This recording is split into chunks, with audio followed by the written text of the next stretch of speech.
यज्ञ मैं कराता था लेकिन मैंने बंद कर दिया। क्यों?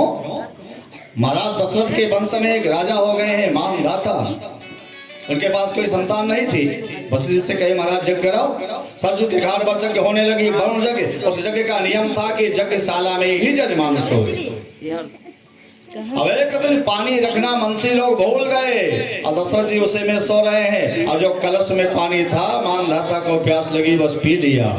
यज्ञ समापन की तरफ पहुंची, आरती हुई, वैदिकों से कहा जल लाओ। पत्नियां बुलाई गई, कलश में जल है ही नहीं, उसी जल को पिलाना था। वशिष्ठ जी ने कहा श्राप दूंगा, श्राप दे दूंगा, बताओ क्या हुआ जल। वैदिक लोग चिल्लाए हम नहीं जानते महाराज। तो मानधाता ने कहा महाराज इस जल को मैंने ही पिया है। कहा तो गड़बड़ हो गया, अब तो संतान तुम्ही से होगी। मानधाता को गर्भधारण हुआ और बैठ बुलाए गए। समय पर पेट को चीर कर बालक निकाला गया और उसी दिन से वशिष्ठ जी ने कहा पुत्रेष्ठी यज्ञ आज से बंद। ये बड़ी खतरा वाला काम। आप कोट कराए। एक राजा, एक संत है विभांडक मुनि। विभांडक मुनि यहाँ से गए, ब्रह्मा जी से कहे कि यज्ञ कराना हमें सिखा दो। ब्रह्मा जी ने सिखा दिया। आश्रम में आए, थ्योरी सिखाए, प्रैक्टिकल करना है। यज्ञशाला बनाया, संत विद्वानों को बुलाया, यज्ञ हुई। अंतिम दिन अग्नि भगवान खीर लेकर प्रकट हुए, विभांडक मुनि को दिए। अब विभांडक मुनि का विवाह थोड़े हुआ है, खीर कैसे खिलाएं। बड़ा बड़ा पत्ता तोड़कर आश्रम में वही खीर को पलट दिया। वही एक हिरणी आश्रम में रहती थी, आई खाई, गर्भवती हुई। 9 महीना बाद हिरण नहीं पैदा हुआ, एक बालक पैदा हुआ। आश्रम में रहने वाली दासियों ने उसका संस्कार किया और संस्कार करके बाबा के पास आई, चिल्लाती बाबा गजब हो गया। क्या हुआ? अरे बच्चा बड़ा सुंदर है, लेकिन बच्चे के सिर में जो बाल है उसी बाल के बीच में छोटी छोटी सींग निकली हुई है। बस बाबा ने उसका नाम रख दिया सिंगी ऋषि। कहा सिंगी ऋषि को बुलाना पड़ेगा, वो जिन करेंगे। बुलाओ। बाबा आए, यज्ञशाला बनाई गई, यज्ञ हुआ, भगवान खीर लेकर प्रकट हुए और दिया। पत्नियां खाई, गर्भवती हुई, भगवान प्रकट हुए। उत्सव मनाया गया, खुशियां मनाई गई। आजन पधार बधैया बाजे,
पढ़ने गए और पढ़ करके किशोर अवस्था में आए, तब तक एक बाबा आ गया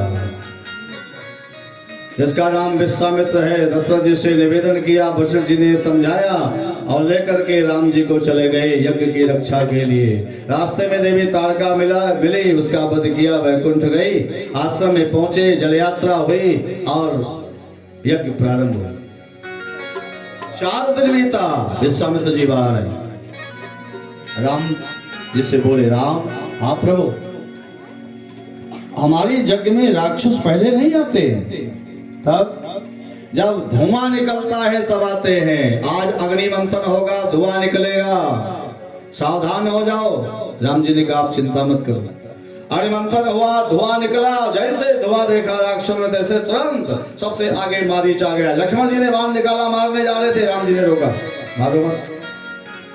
क्यों? अरे इससे बहुत काम लेना। राम जी ने एक बाण निकाला, बिना फर का बाण लगा, और जैसे मारिच गिरने लगा तैसे बाण ने अपने ऊपर मारिच को रोक लिया। बाण कहाँ लगा? बिहार में। बिहार पार किया, बाण लेकर के भागा। बिहार पार किया, उत्तर प्रदेश पार किया, मध्य प्रदेश पार किया, गुजरात पार किया, दक्षिण भारत चेन्नई पार किया, 100 जोजन समुद्र पार करके लंका के तलाटी में लेकर के पटका। और जब उसे होश आया उसी दिन से मारिच साधु हो गया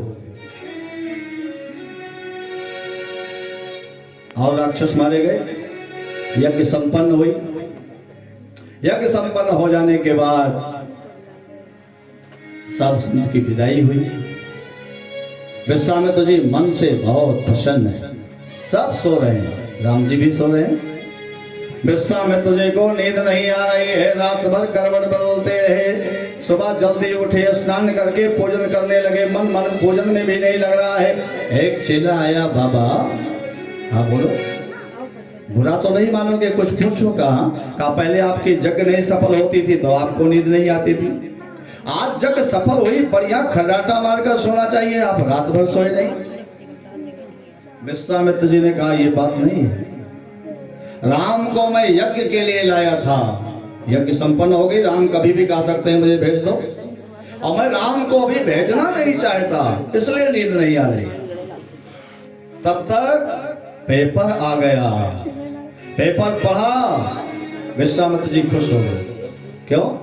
जनक जी ने किसी को बुलाया नहीं है, गजट करवाया है कि जो वीर धनुष को तोड़ेगा सीता उसकी हो जाएगी।